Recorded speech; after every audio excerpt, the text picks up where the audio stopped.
এই প্রতিষ্ঠান গড়ার পর থেকে যেরকম পিছিয়ে পড়া জনগোষ্ঠীর সহযোগিতা করা, দরিদ্র মানুষের সন্তানদের লেখাপড়া, স্বাস্থ্যসেবা অনেক কাজ করে যাচ্ছেন। তাদের সাথে আমরা এই কাজে অংশগ্রহণ করতে পারে নিজেদেরকে গর্বিত বোধ করি। আর আজকের এই নতুন এই সম্মেলনে আমাদের ইমদাদুল হক মিলন মহোদয়ের একটা বিশেষ বার্তা দিয়ে গেছেন যে আমাদের পাবনা জেলায় যদি একটি সন্তানও, গরিব মানুষের সন্তানও লেখাপড়া করার ইচ্ছা আছে, মেধা আছে, কিন্তু ডিউ টু ফিনান্সিয়াল ক্রাইসিস লেখাপড়া করতে পারছে না বা করাইতে পারছে না, সেই তথ্যটা যদি আমাদের পাবনা জেলা কমিটির মাধ্যম দিয়ে ইমদাদুল হক মিলন মহোদয়ের কাছে পৌঁছাইতে পারি, একজন হোক বা যতজন হোক, প্রত্যেকটা সন্তানের লেখাপড়ার দায়িত্ব শুরু থেকে আপনাদের মাস্টার্স পর্যন্ত দায়িত্ব নেবেন আমাদের শুভ সংঘ কেন্দ্রীয় কমিটি। আমরা এতে ভীষণ উৎসাহিত, আশা করি এরকম অন্যান্য গ্রুপও এভাবে এগিয়ে আসবে। আমরা ভবিষ্যতে সব মিলে একটা সোনার বাংলা গড়তে সক্ষম হব।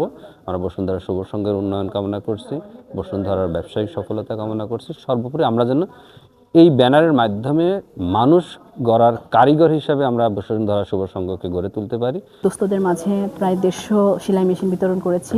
তৃতীয় লিঙ্গের মধ্যে আমরা সেলাই মেশিন বিতরণ করেছি এবং শীত বস্ত্র বিতরণ করা হয়েছে। এবং এছাড়াও আমাদের পাবনা জেলার বাইরেও আমরা সুজানগর, তারপরে হচ্ছে আপনার ভাঙুরাতে, চাটমোহরে, আমরা আটঘরিয়াতে বিভিন্ন জায়গায় যেয়ে দুস্থদের মাঝে কম্বল এবং খাদ্য সামগ্রী বিতরণ করা হয়েছে। আমাদের পাবনা জেলা শাখা শুভ সংঘের মূল লক্ষ্য হচ্ছে সমাজসেবা, মানব সেবা করা। এখন আমরা সবাই মোটামুটি বিভিন্ন কর্মের মধ্যে আছি, তারপরেও যে সময় ফ্রি থাকি আমরা চেষ্টা করি পাবনা জেলা এবং জেলার বাইরের বিভিন্ন হতদরিদ্র যারা দুস্থ তাদেরকে একটু হলেও যদি সহযোগিতা করে তাদেরকে আমরা উপকৃত করতে পারি, আমাদের এটাই মূল লক্ষ্য। একমাত্র স্মার্ট সিটি বসুন্ধরা, আধুনিকতায় এক ধাপ এগিয়ে। আসলে মিলন স্যার মানেই একটা উৎসব, একটা কর্মচঞ্চল একটা দিন পার করি আমরা। তো সেই ক্ষেত্রে স্যার যখন আসেন, যেদিন স্যার আসেন প্রচণ্ড গরম, এই গরমের মধ্যেও স্যার এসছেন। তিনি অসুস্থ ছিলেন, তিনি বয়সকে উপেক্ষা করেছেন, তিনি করেছেন অসুস্থতাকে উপেক্ষা করেছেন, তারপরে আমাদের কাছে এসেছেন। তিনি এইভাবে গ্রাম থেকে গ্রাম অন্তরে চলে যান তার শুভ সংঘের ত্রাণ নিয়ে। তো যাই হোক, উনি আমাদের পাবনাতেও এসেছেন। আমরা সুবিধাবঞ্চিত স্কুলের বাচ্চাদের ব্যাগ, স্কুল টিচার উনি করে দিয়েছেন, তারপরে সেলাই মেশিন দিয়েছেন। তো সব সময় আমরা তার শুভ সংঘের পাশে আছি, শুভ সংঘের কাছে থাকবে। আমাদের যারা তরুণ প্রজন্ম নতুন করে সদস্য হলেন, তাদের সাথে নিয়ে উনি আরও বেশি কাজ করবেন।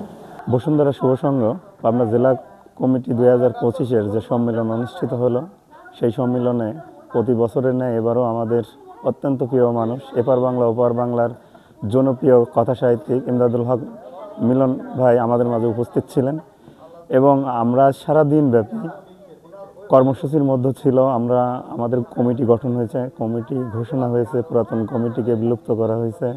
আমাদের যারা কমিটির মেম্বাররা ছিলেন তারা সবাই আজ উপস্থিত ছিলেন। এবং কমিটির পরে আমরা মনোজ্ঞ সাংস্কৃতিক অনুষ্ঠান আয়োজন করি, যা পাবনা জেলা শুভ সংঘের সাংস্কৃতিক টিমই আজকের এই অনুষ্ঠানে পারফর্ম করেছেন। এবং আমরা প্রতি বছরের ন্যায় আগামী এর ধারাবাহিকতা আমরা বজায় রাখতে চাই। আমরা শুভ সংঘ শুভ কাজে সবার পাশে, আমরা যেন সবার পাশে থাকতে পারি, এই আশাবাদ রাখি।